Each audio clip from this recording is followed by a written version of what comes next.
विमल सिंह, मसला ये कि आप भी सुविधा के अनुसार जहां मतलब 12 बजे मन करता है तो जात जात खेल लेते हो और 2 बजे कह देते हो नहीं जात हटाओ, नहीं इधर से इधर लड़कों से कहते हो कि हाँ जात का पोस्टर लगाओ, सम्मेलन बुलाओ है और ठंडा कोको कोला वगैरह बंटवाओ और हम आएंगे भाषण देंगे। फिर और जब सेमिनार में जाते हो प्रबुद्ध लोगों के बीच में तो कहते ना सबका साथ सबका विकास सबका विश्वास, जात नहीं। ये मामला तो ठीक नहीं, या तो पूरा छोड़ो या पूरा पकड़ लो इनके अपने दीपक रंजन जी की तरह। विमल जी देखिए अमिताभ जी, आपने जिस तरीके से देखा आज से कुछ साल पहले जब राम मंदिर पे राम मंदिर को लेके जो लड़ाई छिड़ी थी, तो जब मुलायम सिंह जी ने जब गोली चलवाई थी तो उन्होंने कहा था उन्होंने एक जनता के बीच उन्होंने कहा था कि अगर हम गोली नहीं चलवाते तो एक धर्म के लोग जो है, एक जात के लोग हमसे जो है नाराज़ हो जाते। दूसरी चीज़ मैं बताना चाहता हूँ कि आपने एक एग्जाम्पल दिया कि मुलायम सिंह के यादें जो है आगे जो है कि यादव लड़ते थे, वो चुनाव नहीं जीत पाए, मुलायम सिंह यादव हमेशा चुनाव जीते। देखिए आज जो है चुनाव या आज जो है सरकार जो है जाति और धर्म के आधार पर नहीं चुनी जा रही है। आपने देखा किस तरीके से आजमगढ़ में कहा जाता था कि ये जो है मुलायम सिंह का गढ़ है, अखिलेश यादव का गढ़ है। वहाँ पे देखा आपने किस तरीके से भारतीय जनता पार्टी चुनाव जीती है, किस बदौलत पे? सिर्फ और सिर्फ विकास के बदौलत पे। आपने रामपुर में देखा, वहाँ पे लोग कहते थे कि आज दीपक रंजन पूछा जब विकास का ही मसला तो ये ओबीसी सम्मेलन तो कैंसिल करो, तो मैं विकास सम्मेलन करो यार, ओबीसी सम्मेलन का देखिए मैं आपको बता देना चाहता हूँ अमिताभ जी, भारतीय जनता पार्टी के जो है अंदर जो है 6 जो है शाखाएं हैं। एक हम लोग का युवा मोर्चा है जो युवाओं का नेतृत्व करता है, एक जो है महिला मोर्चा है हमारे यहाँ, इसी तरीके से ओबीसी मोर्चा है। अब रही बात, अभी बता रहे हैं हमारे साथ मनीष हिंदवी जी कि जो है हमारे यहाँ 4 में 3 ओबीसी है। तो मैं यही कहना चाहता हूँ कि अगर भारत सरकार के मंत्रियों के बारे में देखेंगे तो 27 हमारे यहाँ ओबीसी हैं। अगर उत्तर प्रदेश में देखते हैं तो 20 हमारे ओबीसी मंत्री हैं। तो मैं कहना चाहता हूं कि सबको नेतृत्व दिया जा रहा है कि आप अपने जाति के लोगों के जो भी विकास कार्य हैं जो आज से पहले नहीं हुआ है। आप देखिए उत्तर प्रदेश में जिस तरीके से लोग जो है परेशान हैं, वो किसी भी जात के हो, लेकिन आपने देखा स्वास्थ्य को लेकर क्या क्या सुविधाएं थी। हमारे बलिया में हमने देखा है क्या सुविधाएं थी। वहां पे जो है बलिया में चिकित्सा अस्पताल में जो है डॉक्टर मौजूद नहीं रहते थे, प्रचुर मात्रा में दवाइयां नहीं मौजूद रहती थी। तो इसके लिए जो है भार सौंपा गया कि भाई आप देखिए वहां के लोगों को कि वहां के लोग परेशान है, वहां के लोगों को तो विकास को लेकर हम जो है काम करते हैं और विकास के लेकर आते हैं हम। दूसरी चीज मैं बताना चाहता हूं, गोरखपुर में जो बच्चे मरे, भैया एक बार रुको मनीष हिंदी। अरे तो आप तो आए थे नफरत के बाजार में मोहब्बत की दुकान खोलने आए थे। अभी क्या कर रहे हैं आप जातियों में बांट रहे हैं। आप इंदिरा गांधी जी कहती थी कि हम जाति शब्द का नाम हटा देंगे, हम जातिवाद हटा देंगे, और आपके जो है राहुल गांधी जी जो है जाति खेल रहे हैं। तो मैं वही कहना चाहता हूं ना कि दो मुखा जो है मुंह जो है कांग्रेस का है, भारतीय जनता पार्टी का नहीं है। बहरूपिया आप लोग हैं, हम जाति नहीं खेले, बहरूपिया आप हैं। तो बहरूपिया तभी तो हम जनता का बहरूपिया आप है ना। हम तो भाई हम तो 1 रुपया हैं, हम तो 1 रुपया हैं। जनता जानती है हमको, विकास के नाम पर जानती है। हमारे पास कोई चेहरा नहीं है। आप बताइए इंडिया में कौन सा चेहरा है, कौन दूल्हा बनने जा रहा है बताइए। आपके पास बहुत रुपया है, आपके पास कोई चेहरा नहीं है। हमारे पास 1 रुपया। नरेंद्र मोदी आपके ही मुख्यमंत्री ने हनुमान जी को पिछड़ी जाति का बताया था, भूल गए आप? देखिए मैं आपको बता देना चाहता हूँ कि जाति का खेल करना है तो खेल करिए, लेकिन उससे कोई फायदा होने वाला नहीं है। आप देखिए बिहार के अंदर जो है जाति गणना कराया गया है, लेकिन उसका कितना इम्पैक्ट पड़ेगा 2024 के चुनाव में? 40 सीटें में से कितना जो है सीट जो है जदयू और कितना सीटें आरजेडी को मिलने वाली है बताइए जनगणना के हिसाब से। ऐसा नहीं है, जनता सब सिर्फ और सिर्फ काम देखती है और काम के बिहार पे। विमल बाबू रुकिए, मनीष भाई रुकिए। अमिताभ तिवारी, एक और राजनीतिक लोगों की तो अपनी मजबूरी है, उनको तो हर मंच जनसभा लगता है कि नारा लगाओ, तो ठीक है उनकी अपनी शैली है, उसका भी सम्मान है लोकतंत्र में। अमिताभ तिवारी, मैं एक और गंभीर बात कहता हूँ। गंभीर बात होती तो आपसे शुरू करते तो बाकी फिर कोरस में चल भी जाता, राजनीतिक लोगों से करो, वो तो बात को कहाँ ले जाएंगे भगवान जाने। 6 दिन तक बहस करते रहो। अब मैं देख रहा हूं कि सारी अधिकांश पार्टियां जो INDIA में हैं वो कह रही कि भाई हमारा कोर कमिटमेंट है, जिसकी जितनी संख्या भारी उसकी उतनी हिस्सेदारी। हालांकि ये नारा कॉइन किया था कांशीराम जी ने, क्या? लेकिन चलिए, नारे तो अदल बदल होते रहते, कोई ले जा कोई, बैट एंड ट्रांसफर है। मेरा प्रश्न ये, 17% के आसपास मुसलमान है देश में, ठीक? 16-17 कुछ होगा, एकदम ऐसा नहीं कि मैं गूगल देख के नहीं अंदाज से बता रहा हूं, ठीक। 17% मुसलमान मंत्री मनमोहन सिंह की सरकार में हो सकते थे, कोई रोक तो थी नहीं।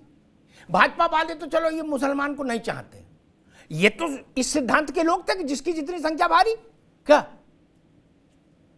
आज आपको पूरे देश के राजनीतिक पटल में, कांग्रेस के आंगन में कोई जाफर शरीफ, कोई जियाउर रहमान अंसारी, कोई AR अंतुले, कोई मोहिसना किदवई दिखाई दे रहा है?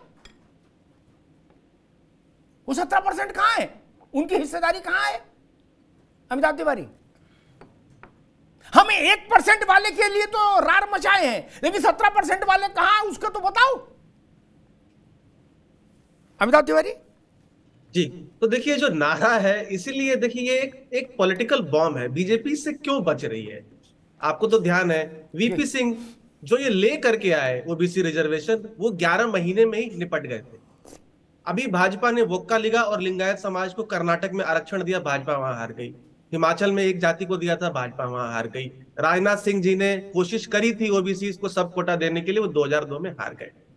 अब ये नारा तो सुनने में ठीक है, लेकिन विरोधाभास है इस नारा से, जो कि आपने बिहार के कैबिनेट के बारे में बात करी, मैंने CWC में ओबीसी रिप्रेजेंटेशन की बात करी, आपने मुस्लिम रिप्रेजेंटेशन की बात करी। Charity begins at home. अगर इंडिया अलायंस को लगता है और काफी विश्वास है इस नारे पे, तो सबसे पहले उन्हें अपने राज्य के सरकारों में, अपने CWC में, अपने टिकट डिस्ट्रीब्यूशन में ये करके दिखाना होगा, तभी जनता इसको क्रेडिबल मानेगी। नहीं तो ये किसी भी और स्लोगन की तरह रह जाएगा और इसका फायदा जो है वो मिलता हुआ नहीं नजर आएगा इंडिया अलायंस को। 18% 19% जो भी होगा, उत्तर प्रदेश में मुसलमान है, ठीक। पश्चिम का तो अधिकांश इलाका सघन आबादी वाला है मुस्लिम का। मुस्लिमों के सबसे बड़े आइकॉनिक फेस रहे दीपक रंजन की पार्टी के मुलायम सिंह जी के समय से, जब से जन्म हुआ पार्टी का। आजम खान, उनके घर के लड़के बच्चे तक सब बहिष्कृत हो गए। पहली बार 42-43 साल में समय ऐसा है जब वो किस चुंगी के सदन में भी मेंबर नहीं कोई। क्या कहां रिप्रेजेंटेशन मिल रहा दीपक जी? चुंगी में भी नहीं है कहीं नॉमिनेटेड।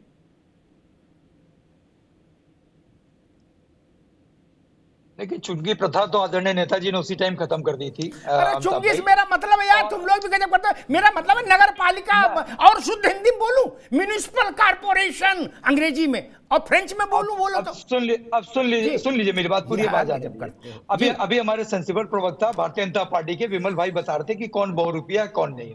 अभी जब बिहार में जातिगत सर्वे की रिपोर्ट सार्वजनिक हुई, तो इन्हीं के सुशील शिंदे जी जो वहां पे सुशील मोदी जी जो वहां पे डिप्टी चीफ मिनिस्टर थे, सुशील मोदी जी जब उस टाइम डिप्टी चीफ मिनिस्टर थे, तो उन्होंने कहा कि ये इनकी नीतीश कुमार की सरकार जो अब लेकर के आई जातिगत सर्वे, इसकी रिपोर्ट पर तो मैंने बहुत पहले ही मोहर लगा दी थी। हम लोगों ने साथ ही जो है इस पे मोहर लगाई थी।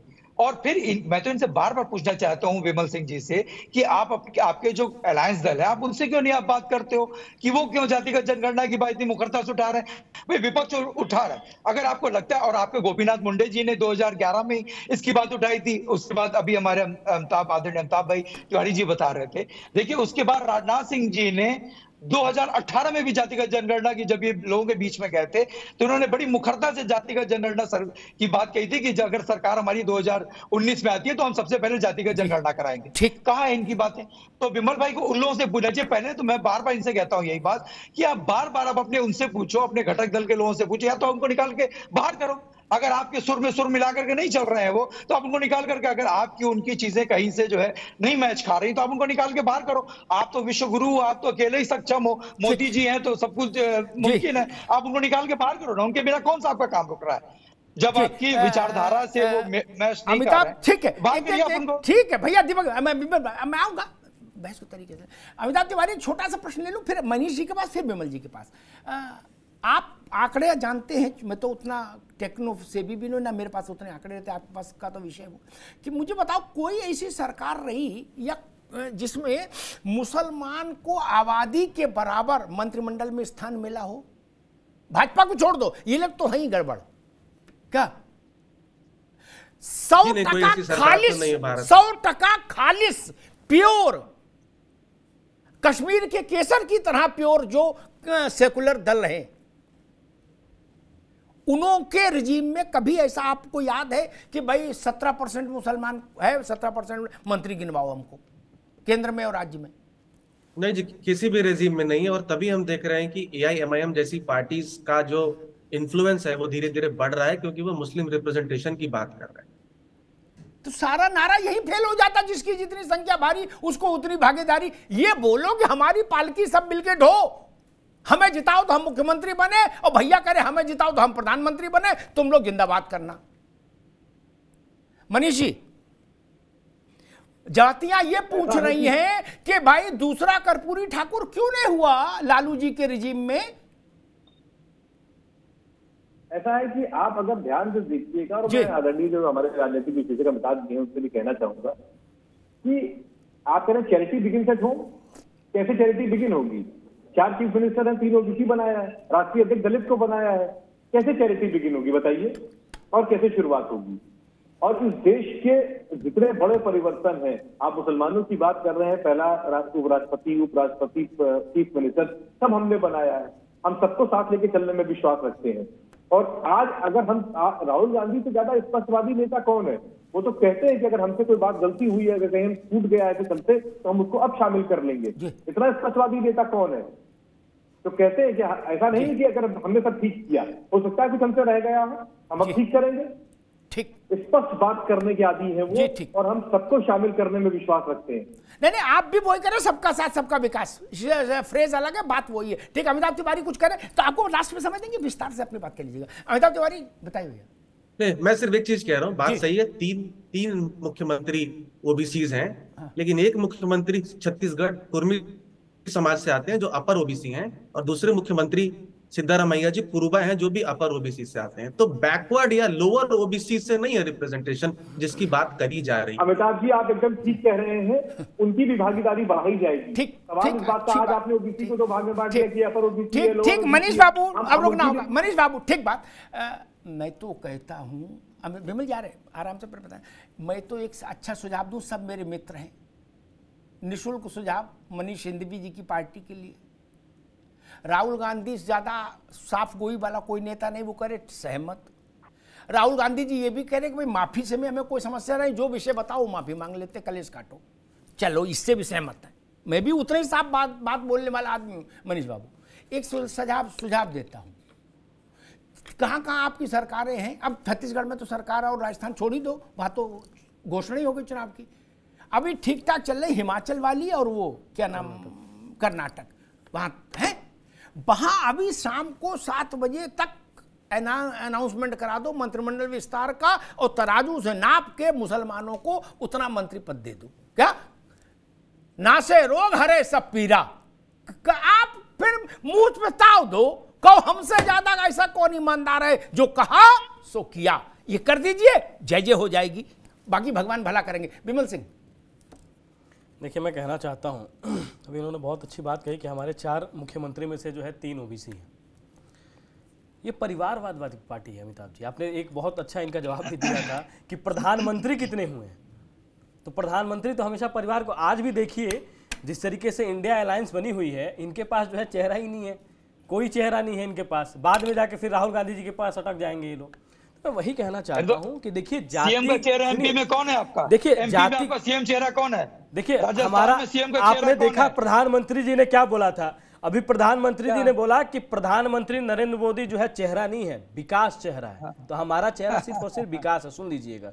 और दूसरी चीज मैं कहना चाहता हूँ, जिस तरीके से बिहार में जातीय जनगणना हुई है, मैं चाहता हूँ कि एक आर्थिक रूप से जो है एक जनगणना होना चाहिए। जाति जनगणना में देखिए, तो मान लीजिए जिस तरीके से लोग कराए हुए हैं, ये सबको पता है, आज से नहीं पता, आज से नहीं है, ये हमको भी पता है कि हमारे विधानसभा के अंदर किस जाति के लोग ज्यादा हैं, किस जाति के लोग कितने हैं। ये आज बिहार के एक लोग को पता है, जो राजनीति नहीं कर रहे उनको भी पता है। तो मैं वही कहना चाहता हूं कि ये जो है जाति जनगणना नहीं, इसके साथ साथ जो है हम चाहते हैं कि आर्थिक जनगणना होना चाहिए प्रदेश के अंदर, कि कितने लोग की कमाई कितनी है। आपकी जानकारी के लिए बता दूं, दूसरी चीज मैं बता देना चाहता हूँ, दूसरी चीजें मैं बता देना चाहता हूँ दीपक रंजन जी, सवाल आर्थिक और सामाजिक। देखिए मैं इकोनॉमी की आप बात कर रहे हैं, आप बताइए ना, जो उत्तर प्रदेश में जो है समाजवादी पार्टी की सरकार थी तो देश, हमारे प्रदेश का अर्थव्यवस्था कितने नंबर पे था आपको पता है? 12वें नंबर पे अर्थव्यवस्था थी, दूसरे नंबर पर अर्थव्यवस्था आ गई है देश के अंदर। आप देखिए, आप रोजगार की बात कर रहे हैं, रोजगार जो दर, जो बेरोजगारी दर उत्तर प्रदेश में था वो 17.1 था, आज जो है 2.2 पे आया हुआ है। अरे क्या मैं ये कहना चाहता हूं कि देखिए, जाति के आधार पे जो है चुनाव नहीं लड़े जाते हैं। चुनाव ये है कि अगर अमिताभ जी को अगर मैं भला करता हूं, अमिताभ जी जो है अगर एक गरीब परिवार के हैं और उनको हम जो है राशन देते हैं, उनको हम जो उनके स्वास्थ्य के बारे में सोचते हैं, उनके रोजगार के बारे में सोचते हैं, उनके पास हर जो है हम योजनाओं का लाभ हम पहुंचाते हैं, तो अमिताभ जी कभी जाति के बारे में नहीं सोचेंगे। अमिताभ जी जो है हमेशा जो है, चाहे अमिताभ जी हो चाहे आप ही बैठे हुए, तो आप जो है कभी भी जाति के बारे में नहीं सोचेंगे। आप सोचेंगे कि हाँ भाई हमारा भला हो रहा है, तो हम जो है उस पार्टी को वोट करेंगे। ठीक, दीपक रंजन जी आगे सबकी बात आगे।